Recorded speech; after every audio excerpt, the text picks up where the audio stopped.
Matte என்கிற சின்ன பையனுக்கு ஒரு அழகான பொம்மை மரத்தடியில இருந்து கிடைக்குது. மேட்டி அந்த பொம்மைய வீட்டுக்கு எடுத்துட்டு போறான்.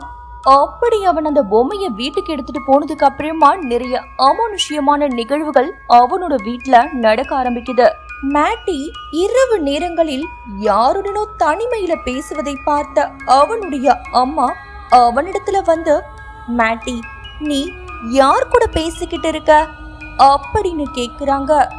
அதற்கு மேட்டி, ஆமா, உங்களுக்கு தெரியலையா, இங்க பாருங்க, என்னோட பொம்மை கூட தான் நான் பேசிக்கிட்டு இருக்கேன் அப்படின்னு சொல்றான். மேட்டி இப்பெல்லாம் சரியா சாப்பிடவோ தூங்கவோ மாட்டறான். அவனுடைய நண்பர்களோட கூட போய் விளையாட மாட்டறான். எந்த நேரமும் தனிமையில அந்த பொம்மை கூடவே விளையாடிக்கிட்டு பேசிக்கிட்டு இருக்கிறான்.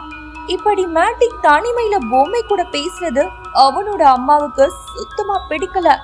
இரவு மேட்டி தூங்கினதும் அந்த பொம்மையை எங்கேயாவது தூரமா எடுத்துட்டு போய் போடலாம்னு அவங்க நினைக்கிறாங்க. இரவு மேட்டி பக்கத்துல இருக்கிற பொம்மையை எடுக்கிறதுக்காக அவங்க அம்மா அவனுடைய ரூமுக்கு போறாங்க.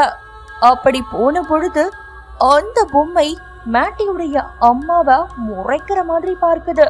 அதனுடைய பார்வை அது உயிரில்லாத பொம்மை என்பது போலவே இல்ல, உயிருள்ள மனிதர்கள் பார்ப்பது போலவே தத்ரூபமா மேட்டி அம்மாவை அந்த பொம்மை பார்த்து முறைக்குது.